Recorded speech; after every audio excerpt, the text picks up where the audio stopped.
Welcome to Efrat. You'd never guess that this is some of the most disputed territory on Earth, that a significant percentage of the world considers this community to be not only illegal, but immoral. That's because this isn't just any sleepy suburb. This Israeli community is nestled in the Judean mountains, in a region most of the world knows as the West Bank.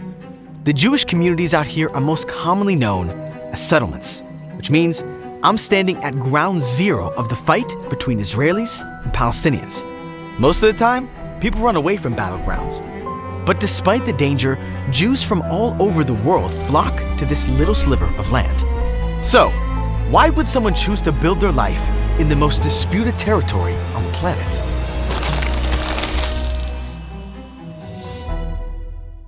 Construction on new settlements is in full swing. The starting point of any conversation about Israeli settlements is first knowing what and who we're talking about. For many Palestinians, all Israelis are so-called settlers, whether they're on a hilltop surrounded by Palestinian villages or living in the heart of Tel Aviv. But for most of the international community, the term settler is more limited. It refers to those Israelis living in this area, commonly known as the West Bank. And while they see Israelis living in Tel Aviv as legitimate, they find the presence of Jews in the West Bank to be illegal and a barrier to peace. But many Israelis, especially those living here, don't see it that way at all, and they're eager to tell their side of the story. It's part of the reason they welcomed me and my camera crew into their communities.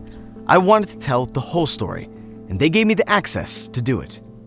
The first stop on my whirlwind tour was Efrat.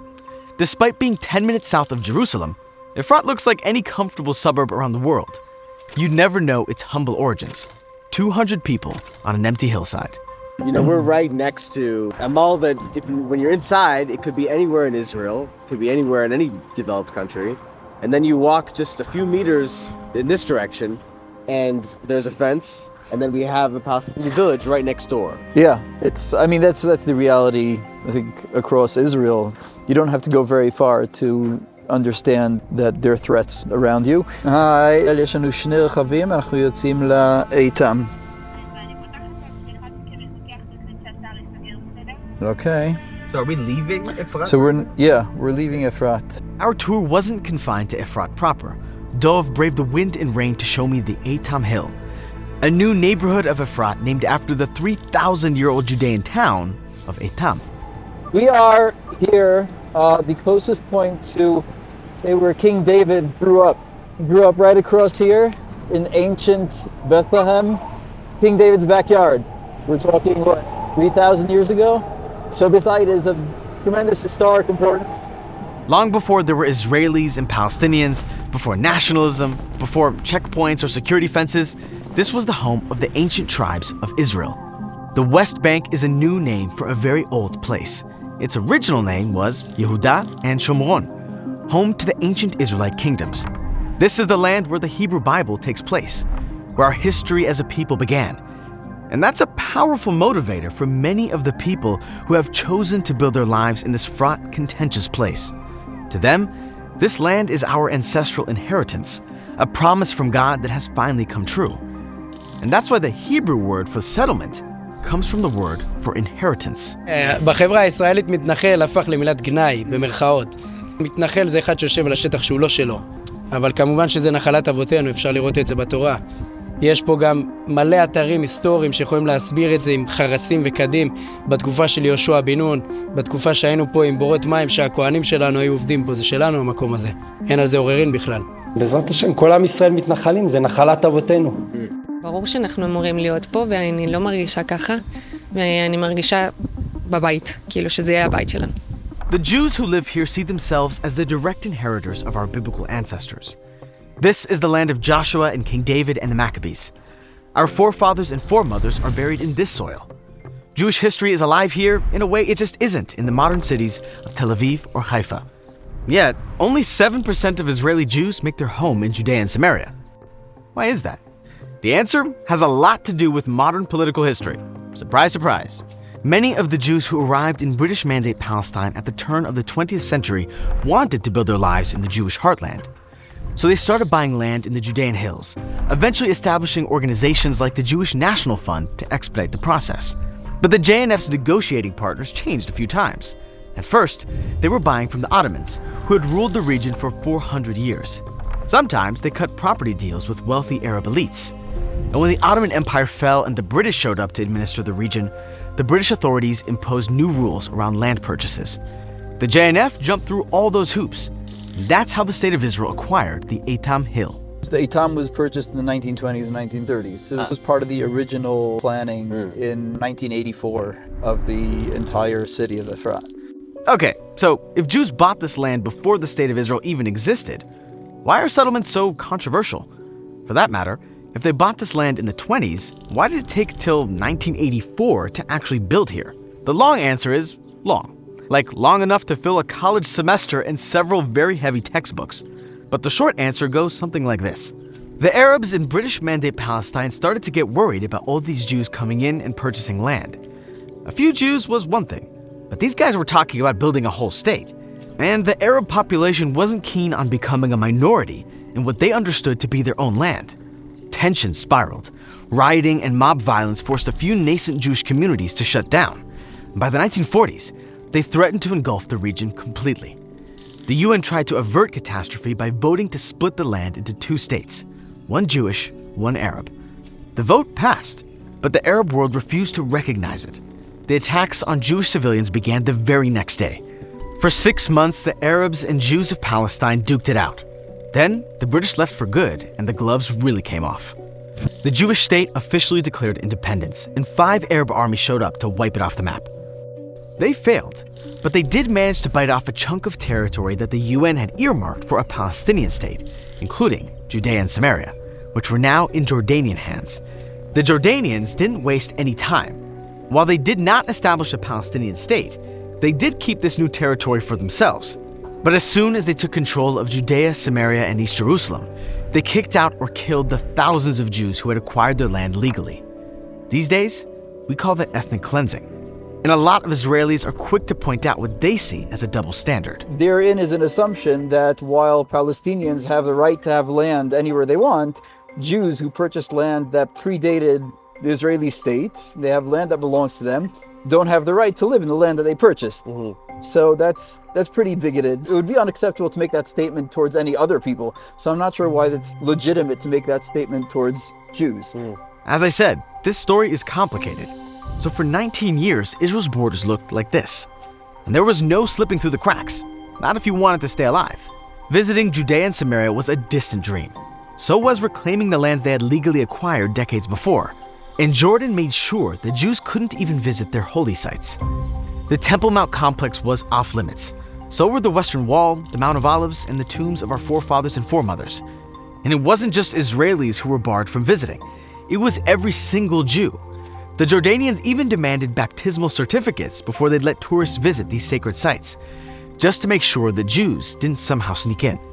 So when Israel took the territory during the Six-Day War, hundreds of thousands of Jews flocked to the holy sites they'd been barred from for decades.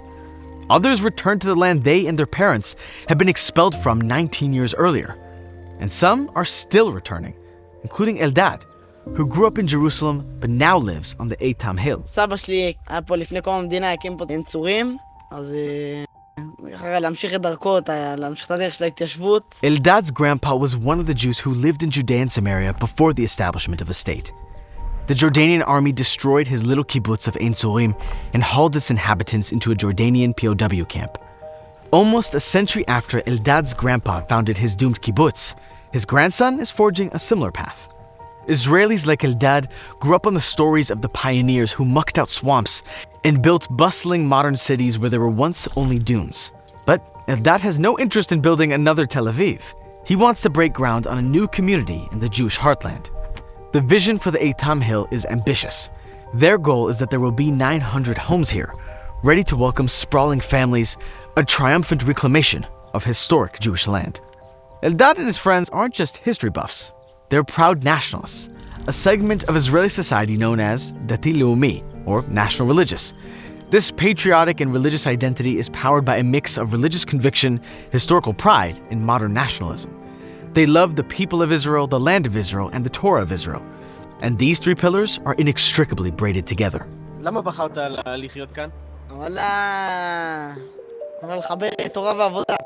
לשמור על הארץ, לשמור על הגחלת היהודית פה באזור. לומדים תורה, חיים את הרוח פה של המקום, תורת ארץ ישראל, תורה ועבודה. יוצאים פה מרי בבוקר ולומדים תורה בבוקר ובערב ובצהריים עובדים. פה זה חווה, שבעצם המטרה היא ליישב את הארץ, והיה רצון שיישוב ארץ ישראל יוצא מתוך מלאות בתורה, שאדם הוא הולך ליישב את הארץ, כשהוא מלא בתורה, חבר'ה ישנים באוהל רעוע, אבל הבית מדרש הוא יציב ועומד וכבר. But just as it was in the times of the Bible, the land is not quiet. Even at the height of the Israelite monarchy, other nations made their homes here too. Sometimes, the relationship between neighbors was peaceful. Other times, not so much. The 21st century seems to be one of those not-so-peaceful times. And so the Jews who choose to live in Judea and Samaria see themselves as warriors on the front lines, taking on the difficult but necessary task of defending the homeland. גם לחיילים קשה, ואנחנו גם חיילים. ואיפה שצריך אנחנו נמצאים. מצווה מן התורה לשבת ארץ ישראל, דבר חשוב מאוד. כל יהודי שנמצא פה זה עוד כתף שנכנס תחת המסע הגדול הזה והתורה הגדולה הזאת. This has become an increasingly popular point of view in Israel. A 2024 Pew survey revealed that 49% of Jewish Israelis believe that the settlements bolster Israeli security. But security means different things to different people. And the most fervent warriors in Judea and Samaria aren't fighting solely for Israel's physical security. Their battle has spiritual dimensions, and they'll sacrifice a lot for it. שלום, ברוך הבא. זה לא בדיוק הבית שמדמיינים או שרואים בסביב. קרוונים, נכון. כן.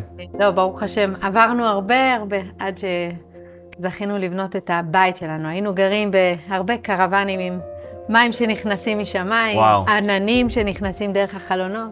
אולי נוריד את המפה המכוערת הזאת, עד שיש שולחן יפה וחדש. תודה מוטי, השם ישמור אותך. Ayelet and her husband moved here as starry-eyed teens, full of righteous conviction and boundless energy, which they channeled into building this community.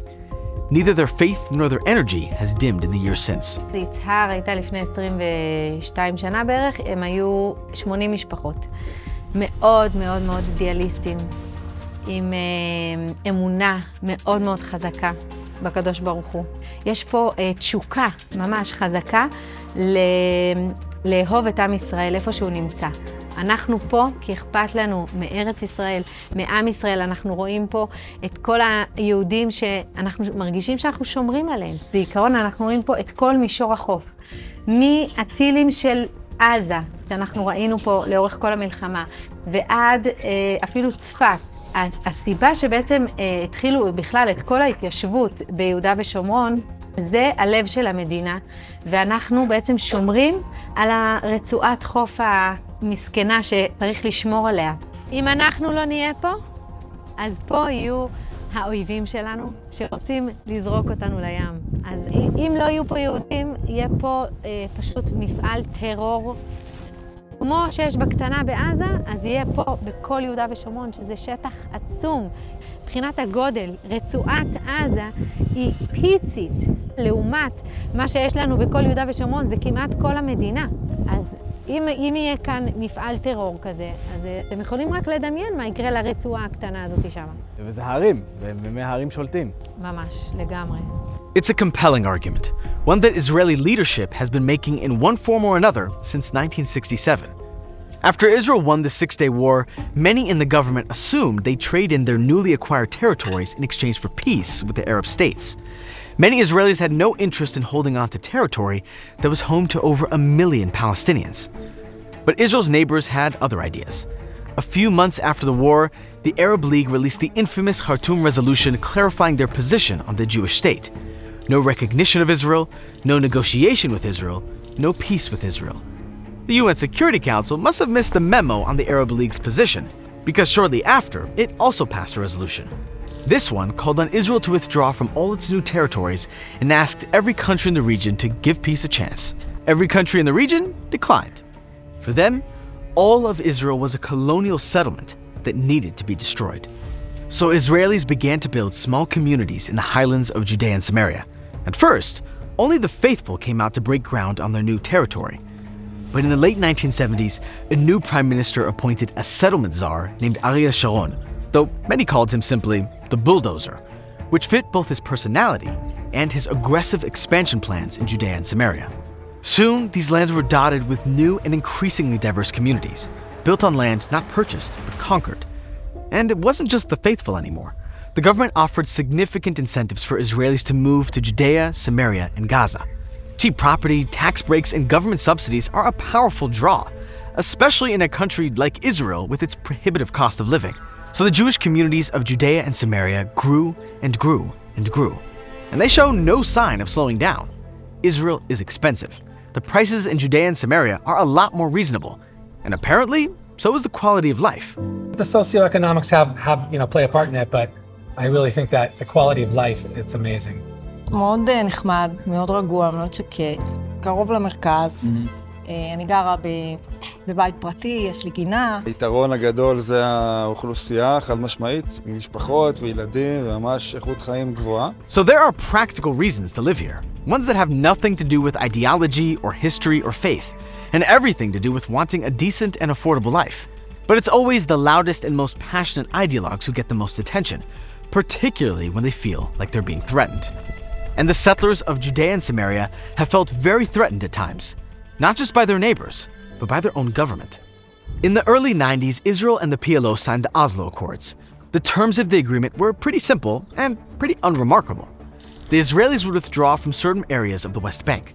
The Palestinians would establish a semi-autonomous government and get a taste of what it's like to manage your own country. If it went well, they'd all check back in 5 years down the line and start talking about building a real Palestinian state. Not just a more or less autonomous government ruling a fraction of the West Bank. Many settlers opposed the accords. Their governments seemed to be throwing them under the bus. Because if things went well, what would happen to them? To the communities they had built? Would they simply be uprooted and forced to start again? Most of the settlement movement never had to answer that question, because the Oslo peace process was never completed. The Jewish communities of Judea and Samaria were never uprooted. The Jewish communities of Gaza, however, were not so lucky. Yeah, Jews used to live in Gaza. In 2005, around 10,000 Jews lived among 1.3 million Gazans. For Israeli Prime Minister Yehuda Shomron, these Jewish enclaves in Gaza were a never-ending security nightmare. Plus, it was expensive to maintain an IDF presence in Gaza to protect a small amount of people. And so the Prime Minister decided that leaving Gaza was in Israel's best interest. Yeah, the one-time settlement czar, who had once spearheaded so much construction in Judea and Samaria, was now advocating for a unilateral withdrawal from Gaza. The idealists hoped that the withdrawal would be a kind of trial run for Gazans. The Palestinians would manage their own affairs. They'd build a strong society. The West Bank would follow suit. Eventually, two states would flourish side by side, and both Israelis and Palestinians would enjoy self-determination and security. Instead, Hamas took over. And after decades of rocket attacks and incitement, they upped their game. For some, October 7th came as a horrific surprise. For others, it merely confirmed what they already believed. יצהר החליט שלא נכנסים לפה ערבים. יש פה רק עבודה עברית. לדוגמה, יצהר היא הר שמסביבו יש 6 כפרים ערביים. כפרים, כשאני מתכוונת כפרים, זה לא חקלאים חמודים שמחפשים שלום, זה אנשים שהם, המטרה שלהם זה לשנוא את עם ישראל, לרצוח, לעשות כל מה שהם יכולים, לפגוע בעם היהודי. וזה כמובן חלק מתנועה שאנחנו רואים בכלל בעולם, כן? זה לא רק פה ביהודה ושומרון, זה כל המדינה שלנו, וגם בעולם, שהם פשוט, הם נגד העם היהודי. בסוף, אין מה לעשות. יש פה 2 עמים שהם לא יכולים להסתדר, כי שניהם רוצים את אותו שטח, וזה לא משנה כמה מהשטח. This was really tough for me to hear. Ayelet and I agree on so much. We both love the land and the people and the Torah of Israel. We're both idealists in our own way, but our idealism runs in opposite directions. I spend my days trying to build bridges between Arabs and Jews. I learned Arabic because I think every Israeli should. I have Arab friends that are like family. I served under Arab commanders in the army. I believe this should be a country that honors all of its citizens. Look, I know we have enemies, and I will never forget October 7th. But I know that not every single Palestinian has it out for me, or for the Jewish people. so it pained me to hear Ayelet proclaim confidently that all of our neighbors hate all of us, that she condemned all Arabs, that it is all or nothing, eat or be eaten. I don't believe that. I think it's wrong. I think that extremist thinking could lead to extremist actions, as do other settlers. This is Liora, a mother, a therapist, a settler, and a peace activist. And she came to her community hoping to build bridges with the women right next door. החלום שלי בהתחלה, כשעברתי לגור פה, החלום שלי היה לפגוש אימהות מהכפרים לידי. יש לפחות 4 כפרים פלסטינים גדולים, שהם ממש כאילו סביבנו. והחלום שהיה כאילו להכיר אימהות ולשמוע מהאימהות הפלסטיניות איך החיים שלהם, איך הן מגדלות את הילדים, מה החששות שלהם, מה הדברים הטובים שיש להם, מה הדברים הקשים. להכיר. Liora wasn't alone. There's a small but robust movement of Israelis in Judea and Samaria who want to connect to their Palestinian neighbors, who see no contradiction between living in the Jewish heartland and supporting Palestinian rights. באים באמת בשביל להכיר, בשביל לשמוע אחד על החיים של השני, ולחשף לסיפורים אחד של השני. חיים בעולמות מקבילים, אנחנו כאילו גרים על אותו אזור בדיוק, על אותו, לא יודעת כמה מטר רבוע, וכאילו מציאות שונה לחלוטין, גם לא עומדים באותו מחסומים שלנו. אנחנו לא רואים את מה שאומרים במחסומים, כי כשאני יוצאת מהשומרון לכיוון תל אביב, אני עוברת במחסום שהפלסטינים לא יכולים בכלל להגיע למחסום הזה, בכלל הם צריכים לצאת ממזורים אחרים. אחרי זה כשאתה פוגש אותם, אתה שומע מה הם עוברים במחסומים, ואתה מבין שוואלה, אולי זה לא חייב להיות ככה. כל יהודי, באשר הוא, לא משנה איפה הוא גר, מהים התיכון עד הירדן, חשוב שיהיה מעורב במקומות של דיאלוג, במקומות של חיבורים, במקום של עשיית שלום. ואני חושבת שאדרבה, מי שגר ביהודה ושומרון, הכי צריך להיות מעורב בזה. Peace can come from unlikely places. Egypt and Jordan were once Israel's sworn enemies. Now, we have an enduring peace, even cooperation. And it didn't come from the liberals, but from a right-wing party. The prime minister who appointed Ariel Sharon as the settlement czar, who built up Judea and Samaria, also invited the Egyptian president to Jerusalem to talk peace. And that Egyptian president, who had planned the devastating surprise attack that started the Yom Kippur War, actually got on a plane to Tel Aviv. I believe peace can come from anywhere. And there's something deeply poetic to me about a peace movement rooted in Judea and Samaria. This is our heartland. This is where our story started. But it's also become the heart of the Palestinian story. 2 stories now inextricably bound together. And it's up to both of us to decide on our next chapter.